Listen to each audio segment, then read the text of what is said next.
जिस व्यक्ति का जब पेट भर जाता है ना, तो उस व्यक्ति के लिए ज्योतिष काम करता है। मैं हमेशा एक चीज कहता हूँ कि जो हमारे एक लेवल से जो नीचे के लोग हैं, उन पे ज्योतिष काम नहीं करता। वो ज्योतिष काम तब करता है जब व्यक्ति का पेट भरा हो। प्रश्न ये आता है, क्या 2 घंटे में जितने बच्चे पैदा हो सबका भाग्य सेम है? एक जुड़वा बच्चों का भाग्य सेम नहीं होता। जितने भी पॉडकास्ट के अंदर ये ज्ञान दिया जा रहा है, हाथ पे 24 लिख लो, 369 लिख लो, यहाँ पर कुआं नंबर, किसी के पास पैसा नहीं आया है। और जितने लोगों ने लिखा है उनसे अगर आप पूछोगे, किसी के पास कुछ नहीं आया है। हर व्यक्ति के लिए अलग उपाय है। जनरल उपाय नहीं काम करते। मेरे पास रोज लोग आते हैं कि जब हमने 10 जगह से कुंडली दिखवा ली कि कोई उपाय काम नहीं करता। अरे भाई, तुमने उपाय कुंडली नहीं दिखवाई है, तुमने सिर्फ लोगों की वीडियो देखी है। पर मेरे को वो फिलॉसफी नहीं समझ आई आज तक। अगर लोग शिव जी के उपाय कर रहे हैं कि हमें पैसा मिल जाए, तो तुमने फिर पैसे को ऊपर रख दिया शिव जी से। मैं आज तक उपाय कर नहीं पाता। वो उपाय है ही नहीं। Welcome back to 45 minutes of quick Gyan. आज नया साल आ चुका है और आपने पिछले 1-2 साल में यूट्यूब पे एस्ट्रोलॉजी, न्यूमरोलॉजी की बहुत सारी बातें सुनी हैं, बहुत सारे फैक्ट सुने हैं, बहुत सारे सही गलत समझे हैं। पर अभी जो गेस्ट आए हैं, जिनसे मैं आधे घंटे से बात कर रहा हूँ बाहर, बस यही समझ आया कि कितना नया पर्सपेक्टिव है, कितना फ्रेश पर्सपेक्टिव है जो 2025 में ज़रूरत है सुनने की।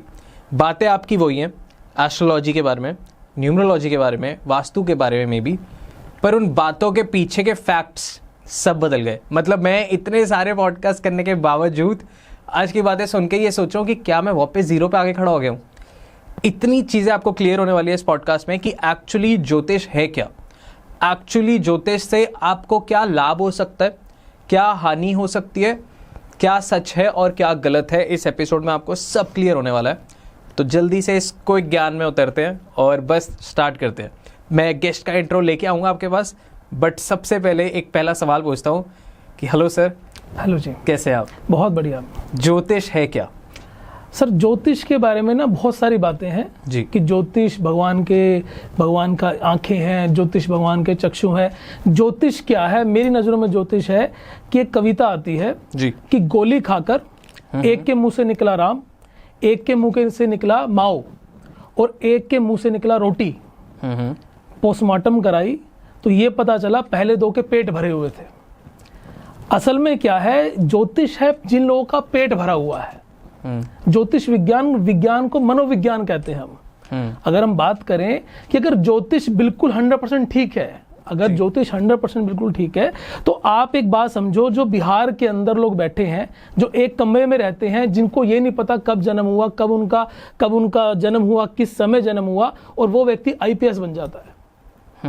तो असल में क्या है, ज्योतिष है भरे पेट लोगों का विज्ञान। कि जिस व्यक्ति का जब पेट भर जाता है ना, तो उस व्यक्ति के लिए ज्योतिष काम करता है। मैं हमेशा एक चीज कहता हूं कि जो हमारे एक लेवल से जो नीचे के लोग हैं, उन पे ज्योतिष काम नहीं करता। वो मतलब घर के अंदर ईस्ट के अंदर कुछ बनाते हैं, और नॉर्थ ईस्ट के अंदर किचन बनाते हैं, वो सारे काम करते हैं। वहां वास्तु भी काम नहीं करती, उनके वो ग्रहों को मानते ही नहीं है, ज्योतिष काम नहीं करता। क्या ज्योतिष काम नहीं करता? पर ज्योतिष काम तब करता है जब व्यक्ति का पेट भरा हो।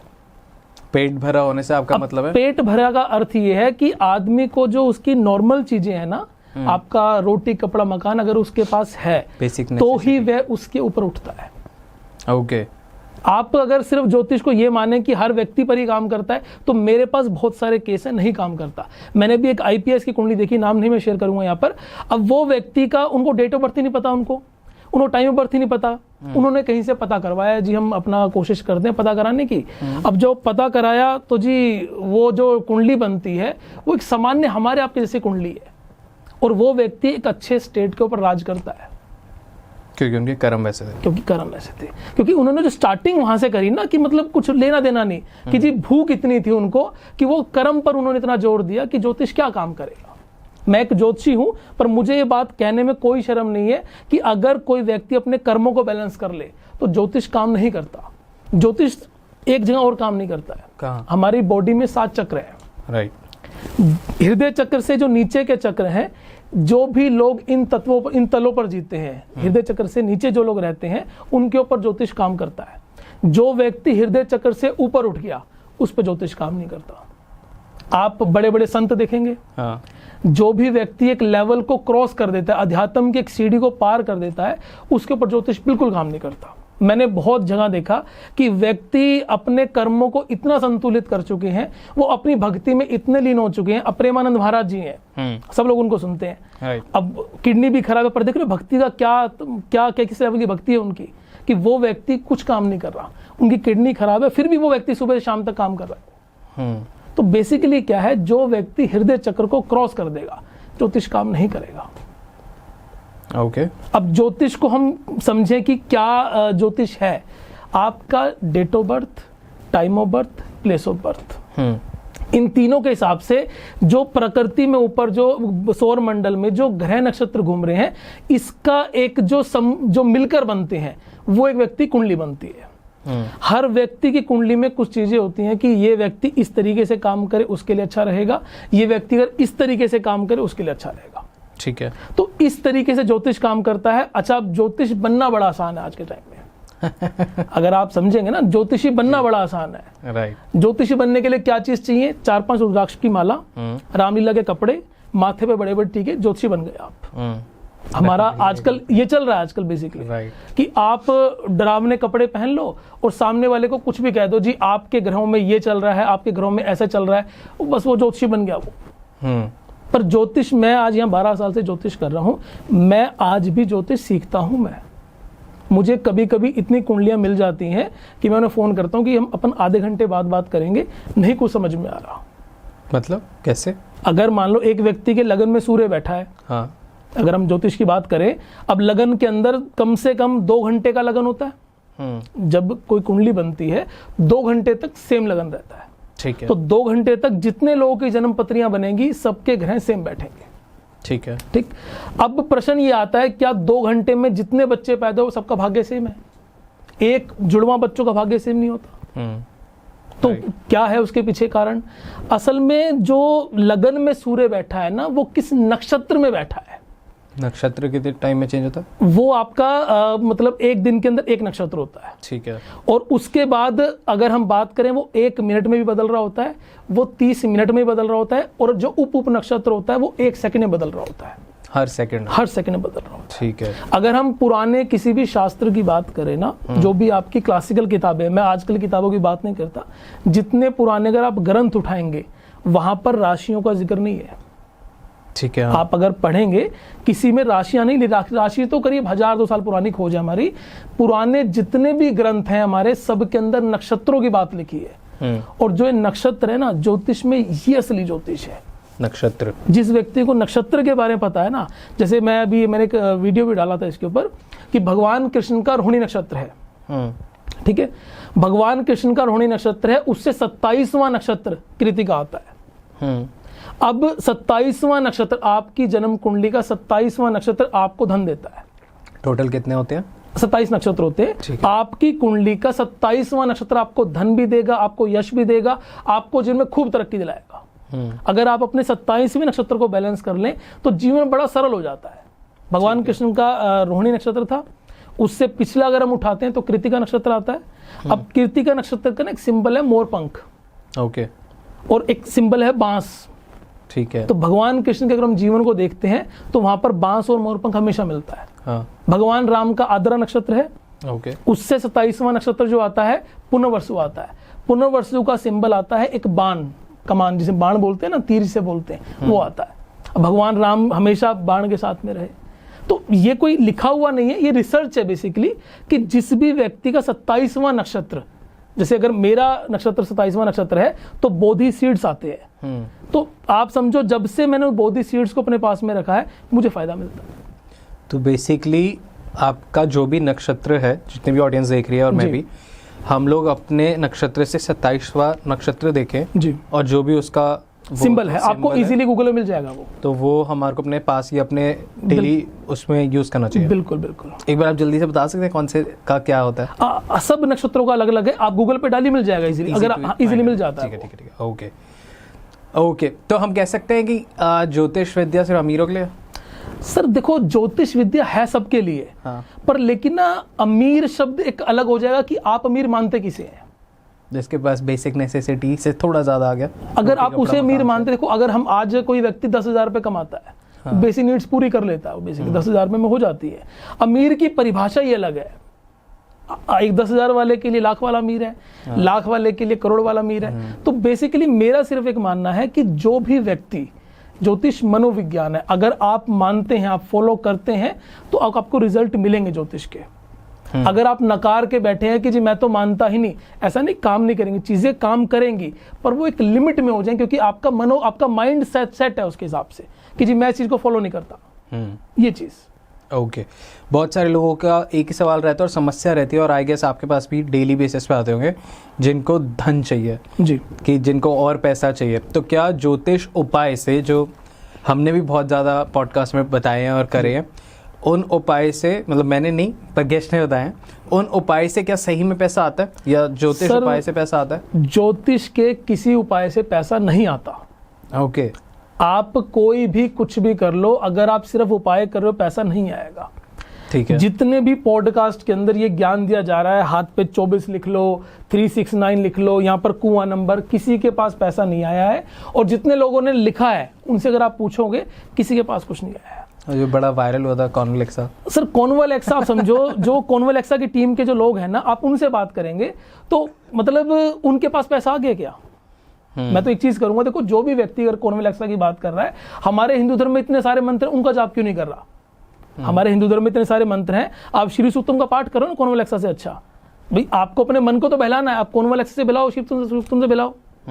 तो असल में किसी भी उपाय से पैसा नहीं आता है, उपाय आपको सपोर्ट करता है। कैसे, थोड़ा सा और एक्सप्लेन कीजिए। जैसे मेरा मानना क्या है, सबसे पहले पैसा आएगा आपकी मेहनत से। हाँ। अगर आप मेहनत नहीं करते, आप यहाँ पर घर में बैठ जाओ कि जी मैंने उपाय कर ले पैसा आएगा, तो बिल्कुल नहीं आएगा पैसा। पैसा सिर्फ और सिर्फ मेहनत से आता है। उपाय क्या काम करता है कि आप कोई काम कर रहे हैं, अगर मान लो आप कोई काम करते हैं, आपको उसमें नई अपॉर्चुनिटीज चाहिए, आपको नए नए लोग चाहिए, तो उपाय करने के बाद वो सही व्यक्ति आपको मिल जाएगा, अपॉर्चुनिटी क्रिएट कर देगा। बिल्कुल, रास्ते खोलेगा आपके। तो बेसिकली अब कौन सी बात है कि उपाय करने से कैश नहीं बरसेगा। हाँ जी। पर अब वो कैश बरसने के लिए अपॉर्चुनिटीज बन जाएंगी। आपको जॉब नहीं है तो जॉब मिल जाएगी। बिल्कुल। बिजनेस में अगर आपको नए क्लाइंट्स चाहिए तो वो आने लग जाएंगे। बिल्कुल ठीक है। ओके। अब इसमें उपाय भी एक चीज समझना, मैं यहाँ पर बोल दूं कि जी माथे पे टीका लगाओ, यहाँ पर कुछ लिखो, कुछ पैसा नहीं आएगा मेरे कहने से भी, कोई अपॉर्चुनिटी क्रिएट नहीं होगी। आपकी date of birth, time of birth, place of birth, ये जब तक आप अलाइन करके कोई रेमेडी नहीं निकालते हैं, तब तक उपाय काम ही नहीं करता है। हर व्यक्ति के लिए अलग उपाय है, तो जनरल उपाय नहीं काम करते। मेरे पास रोज लोग आते हैं कि जब हमने 10 जगह से कुंडली दिखवा ली कि कोई उपाय काम नहीं करता। अरे भाई, तुमने उपाय कुंडली नहीं दिखवाई है, तुमने सिर्फ लोगों की वीडियो देखी है। वो वीडियो देख के अगर आप बात करें, कोई उपाय काम नहीं करता। हम इसको ऐसे देख सकते हैं कि जितने भी ये जनरल उपाय हैं, ऑफकोर्स जो बहुत ज़्यादा ही लेम है, जैसे कि हाथ में कुछ लिख लेना या कुछ कर देना, वो नहीं, बट जो एक्चुअली थोड़े सात्विक लेवल पे है, जो आपको संस्कार दे रहे हैं, वो काम करेंगे। जैसे जल्दी उठना और ये सब, ये भी एक आई गेस उपाय की तौर पे ही आ जाते हैं। सर देखो, जल्दी उठना कोई उपाय नहीं है। मतलब आप समझना, मैं जितने अच्छे पैसे वालों से मिला हूं ना, मतलब मैंने आज तक किसी में कोई कॉमन चीज देखी नहीं है। ओके। एक व्यक्ति है, वो 9 बजे उठ के, पर वो 11 बजे ऑफिस पहुंच जाता है। और ऑफिस पहुंचने के बाद वो पूरी फैक्ट्री के अंदर, पूरे ऑफिस के अंदर पूरी मेहनत करता है, तो उसे जल्दी हम क्या माने? हम बात करते हैं कि ब्रह्म मुहूर्त में उठना चाहिए, बिल्कुल उठना चाहिए, इससे अच्छी कोई बात नहीं है। पर लेकिन मैंने कई बार एक बात नोटिस करी है कि जो व्यक्ति 8 बजे उठ के अपने भगवान में ध्यान लगा रहा है, अपने तरीके से चीजों कर रहा है, तो उसके लिए वो उपाय है। वो आप जल्दी उठना कोई उपाय नहीं है। ज्योतिष में ना, अगर हम उपायों की बात करें तो हमारे प्लैनेट्स हैं। हाँ। हमारा सूर्य, चंद्र, मंगल, इनसे एक रिलेशन भी निकलता है एक। ठीक है। आप समझो, आप सूर्य की पूजा कर रहे हैं, सूर्य के उपाय कर रहे हैं, और आपका बूढ़ा बाप बाहर अगर रो रहा है ना आपके लिए कि मुझे पैसे दे दो, तो बेकार है। आप सुबह जो मर्जी कर लो, आप पूजा जितने मर्जी कर लो आप। मैं भी क्लाइंट की बात बताता हूँ आपको, उन्होंने भंडारा लगा रखा था। हाँ। कि जी भंडारा लगाएंगे हम, जी हम ये करेंगे वो करेंगे, बहुत अच्छा भंडारा लगा रखा था।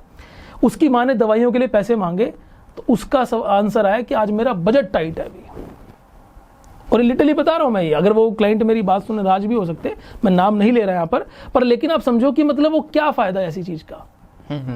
ज्योतिष में, ज्योतिष शास्त्र के अंदर जो सजीव लोगों को दान की बात कही, वो यूनिक ही है। आप अगर डॉग्स को कुछ खिला रहे हैं, अगर आप गाय को कुछ खिला रहे हैं, आप किसी भी जीव के प्रति अगर आप दया दिखा रहे हैं, तो वो उपाय है आपका। और मैंने एक चीज नोटिस करी है, उपाय की बात, लोग क्या करते हैं, भंडारे लगाते हैं, हरिद्वार जाते हैं, और खुद का सगा भाई घर में परेशान होता है। वो पैसा वो लोगों को दे देंगे, अपने सगे भाई को नहीं देंगे। ईगो क्लैशेस आ जाती हैं। सबसे बड़ी तकलीफ ये है, क्या उपाय काम करेगा? आपके अंदर अगर एक भाव ही नहीं है कि अपने आपका सगा भाई है, ठीक है वो अच्छा है, बुरा बात की बात है, पर सगा भाई ये इंपॉर्टेंट है ना। तो अगर आप उसकी हेल्प नहीं कर रहे हैं, बाहर जाके भंडारा करने क्या फायदा उस चीज का? पर कुछ परिस्थितियां भी ऐसी होती है कि कुछ एक्चुअली सही नहीं होते, और जिन लोगों के साथ नहीं होते कि लाइक उनको पता है कि हम कर भी दें, या तो फिर वो अपने अंदर से इंटेंशन हटा दें कि हमारे को कुछ रिटर्न में चाहिए। सर जब आप उपाय की बात करते, दान की बात करते हैं ना, तो ये तो समझ लो कि वापस कुछ नहीं मिलेगा। आई नो, आई एग्री, और मैं भी अगर कभी दान करता हूँ तो इसी उम्मीद से करता हूँ। पर मेरे को वो फिलॉसफी नहीं समझ आई आज तक कि अगर लोग शिव जी के उपाय कर रहे हैं कि हमें पैसा मिल जाए, तो तुमने फिर पैसे को ऊपर रख दिया शिव जी से। दैट्स व्हाई मैं आज तक उपाय कर नहीं पाता। वो उपाय है ही नहीं है। वही मैं आपको एक चीज कह रहा हूं कि कुंडली में अगर आपका चंद्रमा खराब है, ठीक, आपको बताया गया कि पंचामृत से शिवलिंग पे अभिषेक करो। हाँ। अब उपाय काम कैसे करेगा? दो बातें हैं कि अगर आपने पंचामृत से अभिषेक इसलिए करा कि जी मेरे ग्रह शांत हो जाए, मैं प्रार्थना करता हूं महादेव से मेरे ग्रह शांत हो जाए, बहुत बढ़िया काम करेगा। पर आपका अगर उपाय ये है कि मैं उपाय कर रहा हूं और मेरे पास पैसा आ जाए और मैं शिव को कुछ मानता ही नहीं, तो बेकार है। हाँ, लाइक मैं शिव जी पे अगर जल चढ़ाऊं या शिवलिंग पे जल चढ़ाऊं तो मैं इसलिए चढ़ाऊं कि शिव जी को अच्छा लगे। हाँ। ना कि मेरे को ये अच्छा लगे कि मेरे को अब पैसा मिलेगा, बिल्कुल ठीक, या मेरे को कुछ अच्छा मिलेगा। और जो लोग ऐसे करके उपाय करते हैं ना कि जी मुझे बताया गया मेरे पास पैसा आ जाएगा, तो उनके पास पैसा आता भी नहीं है। आज यहाँ पर हजारों लोग ज्योतिषी ऑनलाइन बैठे हैं, मैं भी बैठा हूँ। अगर उपाय करने से पैसा सिर्फ उन लोगों को आता है जो निस्वार्थ भाव से करते हैं। मैंने आपको उपाय बताया कि शिवलिंग पे आपको जल चढ़ाना है, शिवलिंग पे किसी भगवान पे कुछ करना है, अगर आप निस्वार्थ भाव से, रिजल्ट आपको मिलेंगे। पर आप ऊपर से ड्रामा कर रहे हैं कि जी नहीं मैं तो मेरा तो भाव बहुत अच्छा है, अंदर से मन आ रहा है कि जी मेरा वहां से पैसा आ जाए, यहाँ से पैसा आ जाए, नहीं आएगा। ओके। हर एक चीज में ज्योतिष है। लाइक अब जैसे कि मैं जल्दी उठ रहा हूँ या जल्दी सो रहा हूँ या पानी पी रहा हूँ, हर एक चीज में ग्रह काम कर रहे हैं या नहीं? सर देखो, आप समझो आपकी ना लाइफ का सुबह से लेकर शाम तक का है, ठीक है। कुछ लोगों को सुबह काम करने की आदत होती है, कुछ लोगों को शाम को काम करने की। जैसे मैं सुबह जल्दी उठ जाता हूँ, मेरी आदत क्या है, 5 बजे उठ जाता हूँ मैं। मेरी वाइफ को थोड़ा सा लेट उठने की आदत है। अब इसमें क्या करोगे आप? किस वो लेट उठती है तो उसके लिए ज्योतिष खराब है, कुंडली खराब होगी। मेरे से ज्यादा सुखी तो वो है। अब क्या कहोगे इस चीज को? असल में ज्योतिष ना टेंटिवली काम नहीं करता कभी भी। सबके लिए पर्सनल है। सबके लिए पर्सनल है। ओके। आप अगर सुबह सुबह उठ के लोगों से लड़ाइयाँ कर रहे हो, लोगों के घरों पे पानी डाल रहे हो, लोगों को गालियां दे रहे हो। हमारे घर के पास में रहते थे अंकल, सुबह सुबह उठ के जो मोहल्ले में दिखे उनसे लड़ाई करने बैठ जाते थे। अब वो उनके लिए सुबह उठना खतरनाक है। हाँ। अगर हिटलर की बात करें, हिटलर को कहेंगे जितना रात को जल्दी सोए और सुबह लेट उठे उतना उसके लिए अच्छा, वो तो मार देगा ना इतने लोगों को। Get it. ओके, तो थोड़ा जनरल टॉपिक पे आते हैं जो सबको समझ भी आए और इम्पोर्टेंट तो है ही जी। ज्योतिष में बात होती है सही और गलत की जी। क्या है सही और क्या है गलत? सर देखो, अगेन सही गलत की परिभाषा ना हर किसी की अपनी है। आज हम बात करें कि कोई व्यक्ति अगर छोटे कपड़े पहन के बैठा है तो हम कहते हैं जी बहुत गलत है, ये गलत है। अगर अमेरिका में जाए तो हर व्यक्ति छोटे कपड़ों में है। ज्योतिष में बात होती है कि जी मंगलवार को आपको बाल नहीं काटने, वीरवार को आपको ये नहीं करना। अब अगर शादी हो आपकी वीरवार तो कटिंग कराओगे आप? असल में समझना इस चीज को।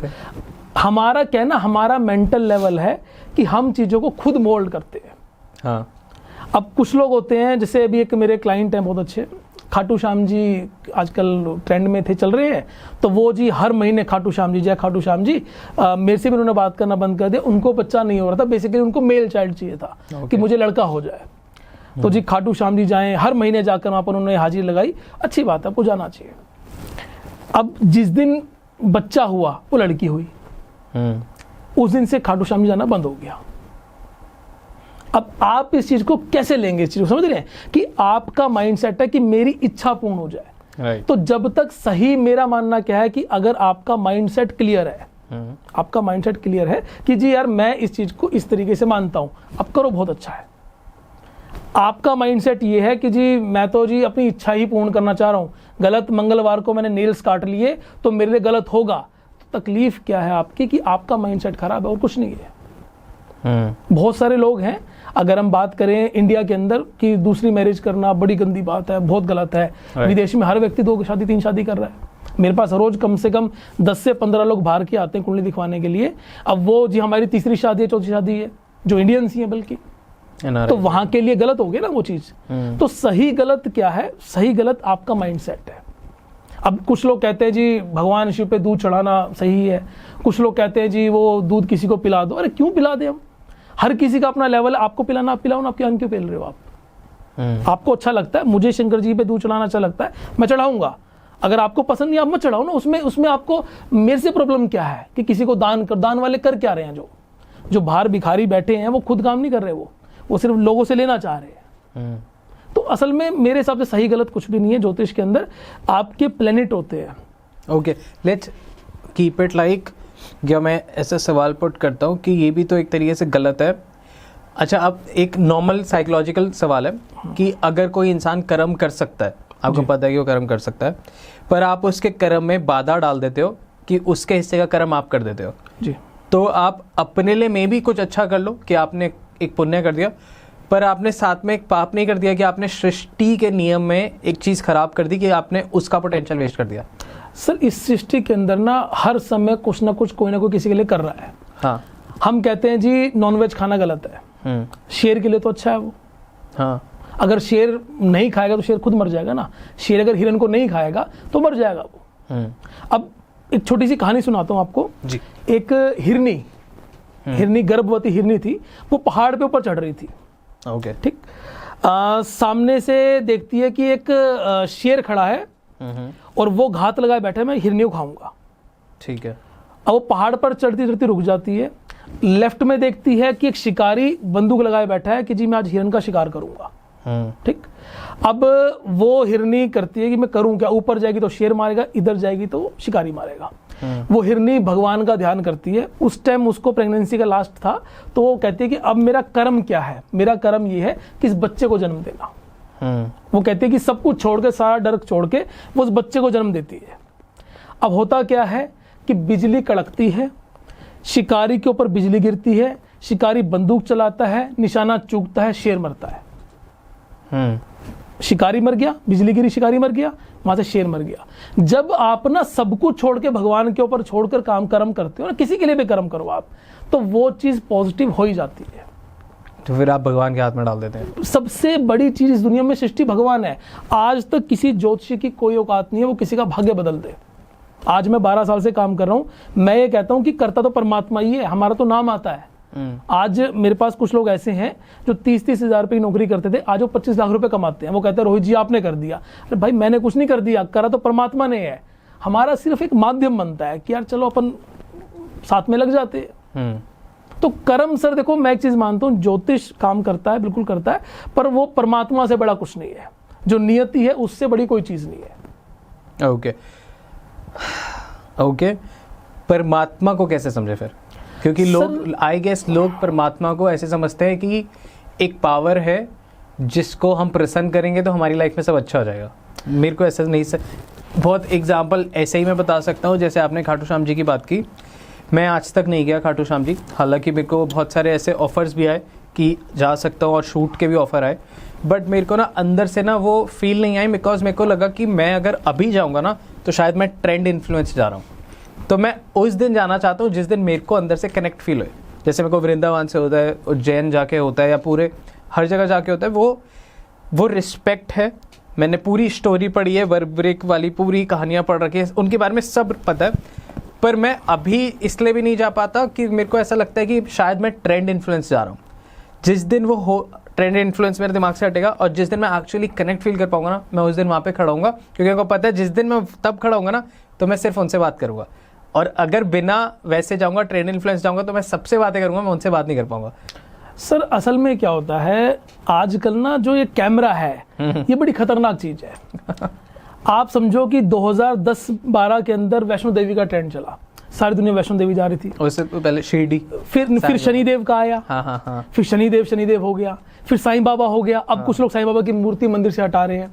अब उसके बाद हमारे बद्रीनाथ, केदारनाथ, ये सब चल रहे हैं। असल में मेरा मानना क्या है, अगर आपका भाव है, देखो जाने से कुछ नहीं होता।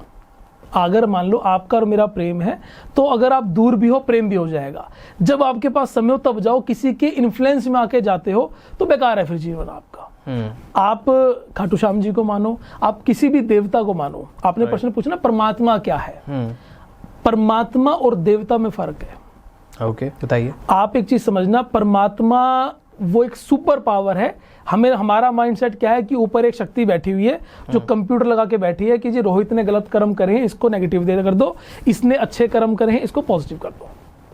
परमात्मा कोई भी ऊपर अंतरिक्ष में जो हमें लगता है ना, इस तरीके से नहीं बैठा।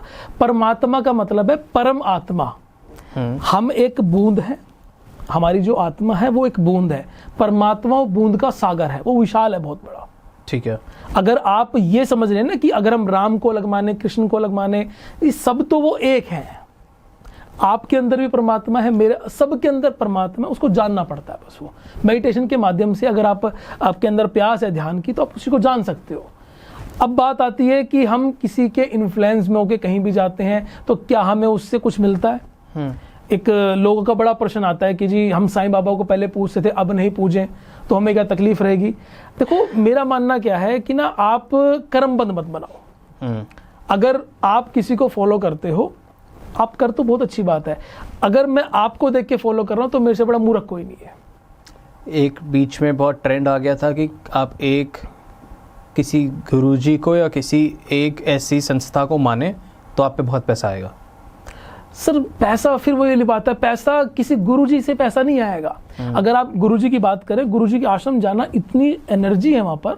अगर आप एनर्जी को फील करते हैं, एनर्जी है वहां पर लेकिन लोगों ने उस एनर्जी का मजाक बना लिया कि सिर्फ पैसे से जोड़ दिया। असल में क्या है ना, आदमी पैसा कब कमाता है? हमारा माइंडसेट सिर्फ पैसे के इर्द गिर्द घूमता है। आदमी पैसा जब कमाता है जब उसका मन शांत होता है, जब उसका फोकस क्लियर होता है। आदमी पैसा तभी तो कमाएगा। आप कहो जी मैं गंगा जी के अंदर उपाय कर रहा हूं, मैं ये करूं, उन पैसा नहीं आएगा उससे। आपका उपाय करने से या गुरुजी को मानने से या किसी देवता को पूजा करने से आपका माइंड क्लियर होता है। और अगर आपका माइंड क्लियर है तो निश्चित ही पैसा अपने आप आएगा, या पैसा है जो भी चीज ढूंढना चाह रहे हैं। ये चीज, ये सबसे गलत है कि मैं अगर उसको फॉलो करूं। अब मैं हमेशा एक चीज कहता हूं कि देखो मैं जो भी काम करता हूं, हमारे गुरुदेव की मेरे ऊपर कृपा है और वही से ही रिजल्ट आते हैं, सब कुछ वहीं से होता है। मतलब मैं लिटरली एक चीज बता रहा हूं आपको कि आज तक जितने लोगों को रिजल्ट आए, मैं कभी कभी हैरान होता हूं कि रिजल्ट आते कहां से हैं ये। देखो अगर ज्योतिष समाज इस बात को सुन रहा है ना, तो वो एक उपाय 50 लोगों को बताते हैं। हाँ। ठीक है, 50 में से 10 को रिजल्ट मिलते हैं। अब बाकी 40 कहां गए? आप समझ रहे हैं इस चीज को? तो असल में ना हमारे कर्म के साथ साथ बहुत सारी चीज चल रही होती है। एक प्रकृति होती है, एक नियति होती है। प्रकृति आपका स्वभाव है। जैसे मेरा मानना क्या है, जैसे परमात्मा ने आपको आपकी हाइट दी, ये फिक्स है। आप जितने मर्जी घोड़े खोलो नहीं ऊपर नीचे होगी ये। 0.1 mm कुछ कर लो तो कर लो, ये नहीं होगी। पर जो बॉडी फैट है ये आपके हाथ में है। आप इसे मोटा या पतला कर सकते हो, ये आपके कर्म है बेसिकली। आप उनको अच्छा बुरा कर सकते हो। अब कुछ कर्म आप ऐसे बो के आए हैं कि इस जन्म में आपको धन से परेशान होना है, तो आप हो गया, जो मर्जी कर लो आप। और सबसे बड़ी एक तकलीफ मैंने पैसे में ये भी देखी है कि ना हम कुछ कर्म करते हैं और भूल जाते हैं।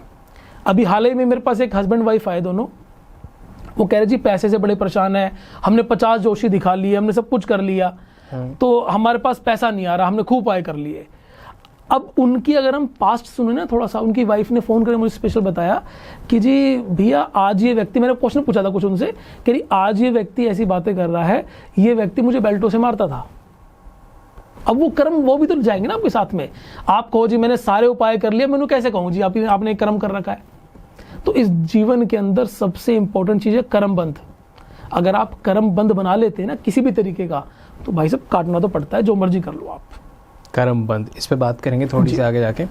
मेरे को ओके, तो जैसे ऑकल्ट साइंस को समझते हैं, आजकल एक विंग है जो लोगों को बहुत पसंद आता है, न्यूमरोलॉजी जी। कि उनको लगता है कि यार ज्योतिष विज्ञान में आपको बहुत ज़्यादा डीप में जाना पड़ता है, हमारे को ऊपर से उपाय मिल जाएंगे, ऊपर से कुछ बता देंगे हमारी डेट ऑफ बर्थ या सम ऑफ बर्थ के हिसाब से, और फिर वो ट्रेंड बनता जाता है।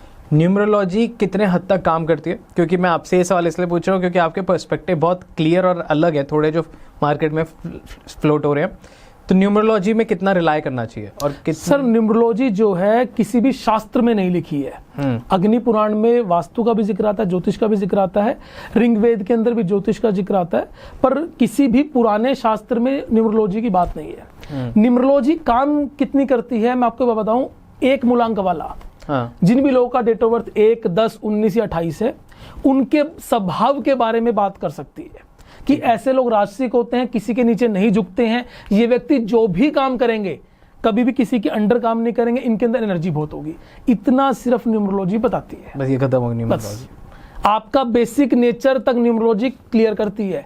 अब इसके बाद आप इसके अंदर आप कहो जी इसका भाग्यांक निकाल लेते हैं, भाग्य, मैंने भी कुछ बातें बोली, पर लेकिन मुझे एक चीज रिसर्च में समझ में आया, अभी कोरोना चला, कोरोना के अंदर सब लोग अपने घर में बैठे थे, मैं कुछ रिसर्च कर रहा था, एक हमारे सर हैं बड़े प्यारे, नाम नहीं लूंगा उनका मैं, तो वो न्यूमरोलॉजी की बातें करते हैं। मैंने जितने क्लाइंट है सबका डाटा मेरे पास होता है, मैंने सब क्लाइंट का डाटा बनाया, तो मुझे 1 नंबर वाला रोड का भिखारी भी मिला, जो मतलब कि भीख मांग रहा है, उसे पूछो डेट ऑफ बर्थ क्या आपकी, कुछ नहीं है उसका, कह रहा जी हम पता नहीं 1 तारीख को बताते पैदा हुए थे, वो 0 है। एक सेल्समैन भी मिला जो कुछ भी नहीं करता, 8-9 हज़ार रुपये की तनख्वाह पे काम करता है। एक मुझे अरबपति भी मिला, एक नॉर्मल व्यक्ति मिला। तो आप ये मत समझिए कि 1 नंबर आ गया तो पैसा का आएगा। संयोग हो सकता है कि काफी सारे 2, 4, 5, 10 लोगों का कि 1 नंबर वाले पैसा कमाते हो। मैंने भी पीछे एक रिसर्च और करी थी, आप गूगल पर डालो वो करोड़पति जिनका डेट ऑफ बर्थ या मूलांक 1 है, आपको बहुत सारा मिल जाएगा डाटा। पर आप डालो जिनका डेट ऑफ बर्थ 2 है तो वो भी डाटा मिल जाएगा। आप गूगल पे डालो, इस दुनिया में 1 से लेके 9 तक सभी नंबर वाले पैसा कमाते हैं, सभी नंबर वाले बहुत अच्छी तरक्की करते हैं, बस शर्तें आप मेहनत कितनी करते हैं। न्यूमरोलॉजी में सबसे बड़ी एक तकलीफ क्या है कि एक हाथ के ऊपर आप नंबर लिख लो, यहाँ पर पैसा आ जाएगा। आप देखो मेरे हाथ पे कोई नंबर नहीं है, ना कोई स्टोन पहन रखा मैंने। मैं एक चीज मानता हूं कि अगर स्टोन पहनने से पैसा आता तो आप जितने जयपुर के लोग हैं ना सबसे अमीर होते वो जो स्टोन बेच रहे हैं। सही बात है। मेरे पास हर रोज 3 से 4 लोगों का फोन आता है कि सर आप हमें हमारे स्टोन रिकमेंड करो, हम आपको 10% देंगे। राइट। अगर स्टोन पहनने से पैसा आता तो भैया सबसे पहले उनको पास पैसा आता जो बेच रहे हैं स्पेशली। बिल्कुल, उनके पास तो इतने सारे हैं। ओके हाँ ओके। पिछले साल आई टेल यू, हम लोग जब पॉडकास्ट करते थे, हम स्टडी वगैरह कर रहे थे, तो एक डेटा देखा, पिछले साल न्यूमरोलॉजी और ऑक्कल साइंस यूट्यूब के माध्यम से बहुत वायरल हुआ जी। और पिछला ही साल है जब बहुत सारे लोगों ने अपने नाम तक बदले जी। तो नेम न्यूमरोलॉजी के पीछे की साइंस क्या है? क्या नाम बदलने से भाग्य बदल सकता है? सर मेरा नाम रोहित शर्मा है, एक क्रिकेटर है उनका नाम भी रोहित शर्मा है। राइट। और एक हमारे घर के पास में एक साड़ी की शॉप है, वहां पर लड़का काम करता है, वो भी रोहित शर्मा है। तो अगर नाम पूरा रोहित और शर्मा है, नाम में अगर चेंज होने से पैसा आता तो सब लोग का भाग्य सेम रहता। अब कुछ लोग बात करेंगे डेट ऑफ बर्थ से अलाइन होना चाहिए। मैं आपको बताता हूं, अभी पीछे मैं एक स्थान पर था तो वहां का ड्राइवर मुझे मिलता है। ड्राइवर मेरे से कहता है कि सर मेरी भी कुंडली देख दो। राइट। तो उस व्यक्ति की मैंने जब कुंडली देखी, उस व्यक्ति का date of birth, time birth मेरा बिल्कुल से मतलब 5 से 10 मिनट का फर्क था और स्थान का परिवर्तन था। अब बात करें जी नाम, अगर मैं उसका रोहित शर्मा कर दूं क्या वो पैसे वाला बन जाएगा? असल में क्या है सर, नाम अगर हम चेंज करते हैं ना तो इससे आपका माइंड सेट है कि अगर आपने मान लिया उस चीज को, कि कभी कभी हम कुछ चीजों को मान लेते तो होता है, पर मेरे पास सिंगल क्लाइंट ऐसा नहीं है कि जिसने नाम के अंदर परिवर्तन करा और बहुत ज्यादा बूम हो जाए उसको। कुछ योग होते हैं, जैसे अगर मान लो अगर आपका एंटी नंबर है, आप उसको गाड़ी में यूज कर रहे हो, पर लेकिन इसमें कोई बहुत ज्यादा रिसर्च नहीं है। मतलब आप बेस लेवल पे फ्लोट कर रहा। आप 10, 20, 50 लोगों की बात करते हो तो बेकार है, कोई फायदा नहीं उसमें। आप अगर ज्योतिष के अंदर हजारों प्रमाण है, ज्योतिष के अंदर हजारों प्रमाण है कि अष्टम भाव का उपनक्षत्र का स्वामी अगर सूर्य बन गया तो फादर की हेल्थ खराब होगी, जो मर्जी कर लो आप, ये प्रमाणित है चीजें वाली। पर इसके लिए क्या है, मैं फिर हमेशा एक बात कहता हूं कि देखो ज्योतिष कभी गलत नहीं है, ज्योतिषी गलत है। I'll tell you, मेरे को और ज्योतिषी गलत नहीं है कभी कभी कि जो क्लाइंट कुंडली दिखवा रहा है ना उसका डेट ऑफ टाइम गलत है। आप ये भी समझ माइंडसेट। असल में क्या है कि लोगों का अगर डेट टाइम ही गलत है, वो कुंडली दिखवाते हैं आके कि 3 से लेके 6 बजे के बीच में जन्म हुआ है। अब भैया 3 से लेके 6 के बीच में 2 घंटे में हर मिनट प्लेनेट चेंज हो रहे हैं। तो अगर आप उस लेवल पर जाएंगे तो आपके लिए बहुत शानदार रहता है। ओके, पर ये भी तो है ना कि हम किस टाइम को माने, जिस टाइम पे, क्योंकि डॉक्टर ही तो लिख रहा है। सर आजकल ना डॉक्टर्स ज्योतिष को बहुत फॉलो करते हैं। हाँ, मतलब मैं नाम नहीं लूंगा, एक बहुत बड़ा कार्डियोलॉजिस्ट मेरा बहुत अच्छा क्लाइंट है और वो इतना बिलीव करता है कि वो टाइम से ऑपरेशन करने जाता है, अपना टाइम लेकर। राहु काल को बहुत फॉलो करता है, अगर राहु काल में है तो वो टालता है उस चीज को। वो कहते हैं कि हमने नोटिस कर, अच्छा दूसरी वाली बात आती है कि उसका माइंड सेट है, उसने मान लिया है कि चीज मेरे पे काम करती है, तो उसके ऊपर वो काम भी कर रही है। वो इतना हैरान है कि सर मैंने कुछ बताया था उसको कि तुम जब भी कोई सर्जरी शुरू करो तुम इस तरीके से स्टार्ट करना, इस टाइम पर शुरू करना, वो आपको 1 से लेकर 9 नंबर आपको हर उसमें मिल जाएंगे, आप इस समय शुरू करना, आपके लिए बहुत अच्छा रहेगा। ओके जी। बहुत सारे लोग ऐसे भी होते हैं जिनके पास अपना प्लेस ऑफ बर्थ नहीं होता, मतलब प्लेस ऑफ बर्थ होता है बट टाइम ऑफ बर्थ नहीं पता होता, जैसे आपने बताया कि एक्यूरेसी नहीं होती। अब जब एक्यूरेसी नहीं है तो पर्सनलाइज उपाय बनाना बहुत ही मुश्किल हो गया जी। तो उन लोगों के लिए क्या काम करेगा, क्या जनरल उपाय काम करेंगे या कैसे? सर सबसे पहले ना, अगर आपके पास डेट टाइम नहीं है, आज से 50 साल पहले ना लोगों के पास डेट टाइम बर्थ नहीं होती थी। ज्योतिष शास्त्र का एक बहुत प्यारा एक विज्ञान है जिसे हम प्रश्न कुंडली कहते हैं, प्रश्न कुंडली बोलते हैं। ओके। प्रश्न कुंडली के अंदर आप अपना प्रश्न पूछिए, उस समय से उपाय निकाले, बहुत बढ़िया रहेगा। ठीक है। मतलब मेरा हमेशा मानना क्या है कि अगर आप उपायों की बात करते हैं ना तो जितना आप पर्सनलाइज करें उस चीज को, मैं यहाँ पर पॉडकास्ट से बता दूं कि जी सूर्य के लिए आप ये करो वो करो, तो आप कर तो लोगे पर रिजल्ट ना आए तो आप कहोगे जी मेरे 30 सेकंड की वीडियो बेकार हो गई वो देख के। हमारी तकलीफ क्या है कि हमें ना 2 मिनट मैगी चाहिए कि जी मैं कौन वाला एक्सा बोल लूं पैसा आ जाए, मैं थम थम थम कुछ बोल लूं पैसा आ जाए। एक व्यक्ति बता रहे अगर आपकी पत्नी परेशान कर रही है तो ऐसे करके टकलिया कर दो। क्या कर दो? टकलिया। ये क्या? आप देखना वीडियोस के अंदर है कि आप अपनी पत्नी को ऐसे करके टकलिया बोल दो, वो चुप हो जाएगी। वो टकलिया। हाँ, और इतना सरल जीवन नहीं है सर, आप समझना। मतलब मैं एक चीज मानता हूँ, ज्योतिष इतना गहरी साइंस है। और मैं फिर बार बार कहता हूँ कि अगर आपको मंत्र जाप करना है तो हमारे हिंदू शास्त्र में बहुत सारे मंत्र हैं। आप वेट कम करने के लिए मंत्र की बात करो, आप एक्सरसाइज करो ना, वेट कम कैसे हो जाएगा? आप समझो इस चीज को। तो ये ना सरासर मिथ है। हमारे देश में सबसे बड़ी दुर्गति क्या है कि ना हमें आज़ादी है कुछ भी बोलने की। कुछ लोग भगवान शिव के बारे में बोलते हैं, कुछ लोग कि जी दूध चढ़ाना खराब है। हर व्यक्ति को ना लॉजिक नहीं पता क्या है वो लॉजिक। मतलब अगर मैं नॉर्मल सी बात करूं कि जी एक मूवी आपने देख ली, जी आप दूध मत चढ़ाओ, गलत बात है। अगर आप लॉजिक पे जाएंगे ना तो बहुत अच्छी चीज़ है। आप अगर मान लो आज एक 5,000 रुपये की शर्ट लेकर आते हो, ठीक है, आपको पसंद ना आए, आप पहनोगे नहीं उसे, आप पहनोगे नहीं, पर लेकिन वो 10 रुपए का दूध खरीदता है हमको, क्योंकि हमने एक वीडियो देख ली, इन्फ्लुएंस हो गए। तो मैं फिर कहता हूं कि कभी भी किसी से इन्फ्लुएंस नहीं होना। अगर आपको जीवन में लगता है कि यार इस व्यक्ति में कुछ गुण है तो उसके पास आप जा सकते हैं, उससे अपना निवारण करवाओ। आप इन्फ्लुएंस मत हो कभी भी किसी से, राइट। क्योंकि अगर आप इन्फ्लुएंस होकर काम कर रहे हैं तो आपका माइंड सेट है खराब है, फिर वो कुछ होगा ही नहीं उसके अंदर। एग्जैक्टली। बहुत सारे लोग मेरे से पूछते हैं कि आपने इतने सारे लोगों के साथ पॉडकास्ट किया है, क्या आप मानते हैं एस्ट्रोलॉजी में? तो मेरा सिर्फ एक ही जवाब रहता है कि आप साइंस को तो मानते ही हैं, पर आप हर एक साइंटिस्ट को नहीं मानते हो। बिल्कुल। ऐसे ही मैं एस्ट्रोलॉजी को मानता हूँ पर हर एक एस्ट्रोलॉजर को नहीं मानता। बिल्कुल ठीक बात है। लोग हर एक एस्ट्रोलॉजर को मानेंगे, लोग एस्ट्रोलॉजी को नहीं मानते। सर ज्योतिष ना आप समझना बहुत शानदार चीज है, पर तकलीफ पता है क्या है, हमारा ना आजकल भेष ऐसा हो गया है कि अगर आपने माथे पे टीके लगा लिए बड़े बड़े, आपने भगवा पहन लिया तो आप एक बहुत बड़े संत है। अभी ना पीछे मैं प्रोग्राम में था तो एक संत वहां पर मिले मुझे, तो मैं बड़े उनके हाथ जोड़े, वाह बड़े फेमस हैं वो, मैं नाम नहीं शेयर कर रहा, बड़े फेमस हैं वो संत। अब वो लोग, अब जब उनको बोला गया कि आप कुछ बोले तो पता है क्या बोलते हैं? वो कहते जी मेरे कुछ राहु केतु खराब होंगे इसलिए मैं संत बन गया, वरना आप लोग इतना मजा मौज कर रहे हैं। वो संत लेवल का व्यक्ति ऐसी बातें कर रहा है, तुम क्या बात करेंगे? असल में क्या है, मैं हमेशा एक चीज कहता हूं कि कभी भी किसी व्यक्ति को कि उसकी वेशभूषा से मत आको। हर व्यक्ति के अंदर ज्ञान हो सकता है, पर लेकिन हम लोग माइंडसेट क्या है कि अगर कोई गले में मालाएं पहन ले, माथे पर टीके लगा ले, बड़े बड़े ड्रामे कर ले, बड़ी बड़ी बातें कर ले। असल में क्या है, मैं एक आपको क्लियर चीज बता रहा हूं, आज के टाइम में ज्योतिष के नाम पर हवाबाजी बहुत चलती है। ग्रहों की बात कोई नहीं करता आजकल। वो कहते हैं जी हम आपको उपाय बता रहे हैं, पैसा आ जाएगा, हम आपको ये बता रहे हैं, ये हो जाएगा।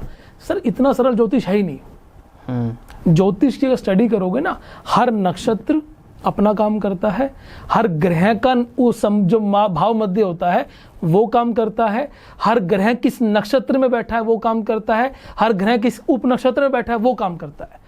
ये 3 लेवल होते हैं। अगर इन 3 लेवल को पकड़कर आप रेमेडी देते हैं ना, तो रिजल्ट तो सर बहुत शानदार आते हैं। अब मैं एक बात बताता हूँ, जैसे तीसरा भाव कुंडली का, अगर लोगों को भाव के बारे में पता हो, यहाँ पर तीसरा भाव आज से 20 साल पहले बिल्कुल खराब कहा जाता था कि जिस भी व्यक्ति का तीसरा भाव एक्टिवेट हो गया तो व्यक्ति वो जीवन में कुछ नहीं कर पाएगा। पर समय बदल गया, देश काल परिस्थिति बदल गई। तीसरा भाव किस चीज का है? कमीशन का है। तीसरा भाव ऑनलाइन प्लेटफॉर्म का है। तो जिन भी लोगों का तीसरा भाव एक्टिवेट था वो लोग आज के टाइम बहुत कामयाब हैं। क्यों? क्योंकि या तो वो कमिश्नर काम कर रहे हैं या वो ऑनलाइन काम कर रहे हैं। ऑनलाइन कमीशन, एफिलिएट मार्केटिंग कर रहे हैं। Oh wow. तो बेसिकली ना ज्योतिष को हमें यहाँ पकड़ना है। हम पकड़ कहाँ रहे हैं? हम कह रहे हैं कि जी हमारा ग्रह खराब है, हम जाके अपना लाल दान कर देते हैं, ग्रह शांत हो जाएगा। हम कुत्ते को बिस्किट डाल देते हैं। अरे भैया तुम कुत्ते को बिस्किट डाल रहे हो, वो मीठे बिस्किट डालने के बाद कुत्ते खुजली की वो कौन देखेगा? राइट। एकदम मेरे को थॉट आया कि आपके एस्ट्रोलॉजर का भी इंटेलिजेंट होना भी बहुत जरूरी है इन द प्रेजेंट वर्ल्ड। बिल्कुल बिल्कुल। जैसे कि अब अगर कोई एस्ट्रोलॉजर को एफिलिएट मार्केटिंग के बारे में पता ही नहीं है, बिल्कुल ठीक है, तो वो क्या कहेगा कि ओहो आपका तो ये 3rd हाउस एक्टिवेट हो गया, अब आपकी लाइफ में कुछ नहीं हो सकता। बट अगर यही जो आपने कॉम्बिनेशन बताए, इन 2 कॉम्बिनेशन को जोड़े तो पूरा लोगों का करोड़ों का करियर है। यही चीज असल में ज्योतिष काम कहाँ आता है? अगर कुंडली आप देखते हो, उस व्यक्ति का 10th हाउस वो डिसाइड करता है वो कर्म क्या करेगा। ओके। अब 10th हाउस का उप नक्षत्र का स्वामी अगर अष्टम भाव दिखा रहा है, ठीक है जी, कहते हैं कि ऐसा व्यक्ति जीवन में कुछ नहीं कर पाएगा। नॉर्मल लैंग्वेज के अंदर कुछ 10वें भाव का स्वामी अगर अष्टम भाव में बैठ गया, ये भी कहते हैं, पर मैं उसको डीप बात कर रहा हूँ कि उसके उप नक्षत्र का स्वामी जो वो हर 1 मिनट में चेंज होता है। तो अगर 10वें भाव का उप नक्षत्र का स्वामी अगर अष्टम भाव में बैठ जाता है तो कहते हैं ऐसा व्यक्ति 0 है। पर लेकिन अगर ऐसा व्यक्ति इंश्योरेंस का काम करे, आपका इनकम टैक्स कमिश्नर हो, आपका जीएसटी कमिश्नर हो, किसी भी गुप्त विभाग में काम करता हो, तो व्यक्ति बूम करेगा अपने आप में। मेरे पास एक क्लाइंट है, इंश्योरेंस का काम करते हैं। आप समझिएगा कम से कम 20 लाख रुपए उनके पास हर मंथली आते हैं इंश्योरेंस के। बताओ बैठे। अब वो व्यक्ति क्या है कि 10th हाउस का उप नक्षत्र का स्वामी अष्टम भाव में। राइट। अब 10th हाउस का उप नक्षत्र का स्वामी पंचम भाव में चला गया। उसको मैं एक चीज कहता हूँ कि भैया बच्चों से जुड़ा हुआ काम कर, क्रच खोल सकते हैं, प्ले स्कूल खोल सकते हैं, उसके लिए वही अच्छा रहेगा। या फिर ऐसे लोगों को मैंने कामयाब, जब उनका पहला बच्चा पैदा होता है तब ऐसे लोग कामयाब होते हैं। Okay. तो डिपेंड करता है कि आपका कर्म क्या डिसाइड होगा। सबसे पहला काम क्या है कि आप कर्म देखें कि करना क्या है। हमें लगता है कि जी हम बने नौकरी के लिए, कर्म व्यापार रहे होते हैं, पता हमें है नहीं कुछ करना क्या है। ज्योतिष का सबसे बड़ा फायदा है कि आप ये जाने कि आपके लिए बना क्या है। राइट। ओके। श्री कृष्ण भी कहते हैं कि कर्म ही प्रधान है। बिल्कुल। हमारे चैनल का नाम भी यही है, कार्मिक रहे कर्म करते रहे। जी। कार्मिक रहते हैं। कर्म को ही समझते हैं कि कैसे मैं फिगर आउट करूं कि क्या मैं सही कर्म कर रहा हूं या नहीं। कर्म बंद होने से कैसे बचूं? सर बेसिकली ना कर्म का एक सिस्टम समझना जी। भगवान अगर कृष्ण की बात करते हो ना, तो इन जितना भगवानों का जगत है ना, भगवान कृष्ण से बड़ा मैं किसी को मानता नहीं। वो उनका लेवल क्या है, वो कहते हैं मैं अपने आज बात कहने का जिम्मेवार हूं, मैं कल का जिम्मेवार नहीं, कल मैं क्या करूंगा। उन्होंने प्रतिज्ञा ली कि मैं शस्त्र नहीं उठाऊंगा, फिर उठा लिया। भगवान कृष्ण का जो जीवन है, अगर कोई भी व्यक्ति ढंग से समझ लेना तो उसको ना ज्योतिष की जरूरत है ना वास्तु की जरूरत है। हाँ। उनका लेवल ही अलग है। वो अगर वो अध्यात्म के उस लेवल की बात कर रहे हैं कि मान लो मेरा कर्म मुझे दिया गया है, अगर मैं उसको टोटलिटी से करूं तो 100% लाभ होता है। हम क्या है ना, हम आधे नशे में रहते हैं, हमारे अंदर अहंकार होता है। जैसे हम कोई ज्योतिषी किसी का उपाय कर दे, उसके अंदर अहंकार आता है, जी मैंने काम कर दिया। वो भगवान कृष्ण कह रहे मैं तो है ही नहीं कहीं। कृष्ण तो यही कह रहे हैं कि सिर्फ तू ही तू है। तो कृष्ण की अगर हम कर्म की बात करें तो वो सिस्टम क्लियर है कि जहां पर आपका काम पॉडकास्ट लेने का है, तो जितना अच्छा आप इंटरव्यू होंगे, जितना अच्छा आप इस काम को करेंगे, आपका कर्म ये है। मेरा कर्म ज्योतिष दिया है। अब ज्योतिष के अंदर सबसे बड़ी तकलीफ ये है कि अगर मैं लोगों को डरा रहा हूं कि जी कुंडली में ग्रह खराब है, कुंडली में शनि खराब है, कुंडली में ये खराब है, तो भैया कुछ हो ही नहीं पाएगा, क्योंकि मैंने डरा दिया ना आपको। और डराने के एवज मैंने अगर आपसे पैसा ले लिया तो पैसा निकलेगा, चाहे वो ज्योतिषी क्यों ना हो। बहुत सारे ऐसे देखे जाते हैं कि ज्योतिषी, मैंने सुना है ये, मैंने अभी तक खुद नहीं फर्स्ट हैंड एक्सपीरियंस किया, कि आफ्टर लाइफ एस्ट्रोलॉजर्स की अच्छी नहीं होती, लाइक उनका बुढ़ापा अच्छा नहीं होता या उनकी मृत्यु अच्छी नहीं होती। जो मैं वही चीज़ कहना चाह रहा हूँ ना, असल में क्या है कि मैंने आपको कहा कि जी मेरी फीस इतनी है और आपने मेरी फीस दी, ये तो ठीक है। क्यों? क्योंकि आपने कहा जी आपका मन हो मेरे पास आने का, वो नहीं हो तो मत आओ, आप फीस मांगो, बहुत अच्छी बात है। पर मैंने आपकी कुंडली देख के ये कह दिया कि भैया आपकी कुंडली के अंदर राहु ऐसे बैठा है, जो कि आपको पता, खुद को नहीं पता आपको कि राहु सच में खराब है कि नहीं है, कि आपकी कुंडली में ये खराब है, आपके ऊपर किसी ने तंत्र कर दिया, ये कर दिया, और उसकी वजह में मैं आपसे पैसे ले लूँ। तो ये जो कर्म है ना, इस कर्म का कोई इलाज ही नहीं है। आप देखना अधिकतर जो बड़े बड़े ज्योतिषी है ना, उनकी संतान खराब हो जाती है। आप देखना इस चीज को, कहीं ना कहीं असल में जब भी आप किसी को डरा के पैसे लोगे, मेरी आदत क्या है कि भैया अगर मैंने आपसे अपनी फीस ले ली, आप फीस जितनी मर्जी मांगो, आप ये आपके ऊपर है, आप 10 लाख रुपए फीस मांग लो, उसमें क्या है, फीस आप मांग सकते हो। पर लेकिन मैं कहूँ जी कुंडली में ग्रह खराब है और पैसे देने पड़ेंगे तब ठीक होंगे, तो भैया ऐसा कर्मबंध बनेगा जीवन में निकाल नहीं पाओगे आप। कर्मबंध होने से बचे, बिल्कुल। और जो हम लोग हैं, हमारी भी आदत क्या है, जो हमारे पास क्लाइंट्स भी आते हैं या नॉर्मल जो लोग हैं, कि वो कर्मबंध बहुत बनाते हैं। आपको लगता है कि कोई किसी हक मार सकता है इस दुनिया के अंदर? मार तो लेते ही है लोग। अब इस दुनिया में ना हमेशा अच्छा हो रहा है, आप समझना, प्रकृति हमेशा पॉजिटिव की तरफ चल रही है। जो हमें आज लग रहा है ना कि यार ये गलत था, अगर आप अपनी बात करें, आज से 5 साल पहले आपने सोचा हो कि यार काश मैं वो कर लेता, तो आज अगर आप सोचोगे यार मैंने अच्छा ही करा, नहीं करा वो काम। तो इस दुनिया में गलत कुछ नहीं होता। अगर आप अपने परमात्मा के ऊपर बिलीव करते हैं, जिस भी आप भगवान को मानते हैं, उसके ऊपर उसकी आराधना करते हैं, तो उससे अच्छी कोई चीज़ ही नहीं है। I agree. अब कुछ लोग रेमेडी की बात करते हैं, जनरल रेमेडी की बात करते हैं कि हम लोग क्या ऐसा करें कि हमारी कुंडली बैलेंस रहे, हमारे ग्रह भी ठीक रहें। देखो, सबसे अच्छा उपाय मैं मानता हूँ कि जितना आपका वेट है × 5 उतना हरा चारा गौशाला में गाय को दान करें, या किसी भी जीव को खिलाएं आप। क्योंकि अगर आप किसी जीव को फीड करा रहे हैं ना, तो बेसिकली कहीं ना कहीं आप उसकी खाना पूर्ति कर रहे हैं, जो वो नहीं कमा सकते उनको खिला रहे हैं। मैंने इससे अच्छा उपाय को देखा ही नहीं है। बस परफेक्ट जनरल रेमेडी दे दिया आपने। और दूसरा क्या है कि आप किसी का गलत मत करो। आप कोई भी काम करते हैं, आप मान लो ऑफिस में काम करते हैं, आपको पता आपका जूनियर है और आपको उससे चिढ़ मची है, जी जूनियर को निकलवाना है, राइट। आप आज तो निकाल देंगे, पर प्रकृति फिर घूम के आएगी, वो जूनियर आपका सीनियर बनेगा, फिर वो निकालेगा। इस दुनिया में सबसे खतरनाक चीज है, अपने कर्म बंद मत बनाओ। कर्म बंद का अर्थ कि किसी को कोई अगर काम कर रहा है उसमें हस्तक्षेप मत करो उसके। परफेक्ट। सो बहुत सारे लोग जुड़ना चाहेंगे आपसे इस पॉडकास्ट के बाद आपकी बातें सुन के कि यार ये तो कुछ बढ़िया बात कर रहे हैं। तो थोड़ा सा अपने बारे में बता दीजिए और ये भी बता दीजिए कि लोग आपसे कनेक्ट कैसे करें। बेसिकली रोहित शर्मा नाम है, देव वास्तु नाम से हमारा एक चैनल है। तो अगर आप जुड़ना चाहते हैं तो स्क्रीन पर एक नंबर दिया गया है, आप उस नंबर पर फ़ोन करें। और दूसरा सबसे अच्छी बात मैं कहता हूं कि आप जो भी कर्म कर रहे हैं अपने कर्म को बैलेंस जरूर रखें। आप अगर चाहते हैं कि ज्योतिषी भाग्य बदल देगा, नहीं बदल सकता, मैं स्पष्ट बोलता हूँ। ज्योतिषी कभी किसी का भाग्य नहीं बदल सकता। हमारी सिर्फ प्रार्थना होती है कि हम भगवान से आपकी जो रेमेडीज आपको बताते हैं, हम खुद भगवान से प्रार्थना करते हैं कि सुबह सुबह उठ के कि भैया इस व्यक्ति का काम हो जाए। तो मेरा सिर्फ एक मानना है कि आप जो भी कर्म करते हैं उनको जितना अच्छे से कर सके उतना अच्छे से करें। और अगर आप रेमेडीज लेते हैं तो पर्सनलाइज लीजिए। हर व्यक्ति की कुंडली के हिसाब से अलग रेमेडी होती है, उसे अगर करेंगे तो आपके लिए अच्छा रहेगा। चूंकि आपकी हाथ पे नंबर लिखो, दही लगाओ, छल्ला पहनो, कुछ नहीं होता उससे। राइट जी, perfect. Thank you so much. बहुत बढ़िया पॉडकास्ट, मजा आ गया। Thank you so much. Okay sir, okay.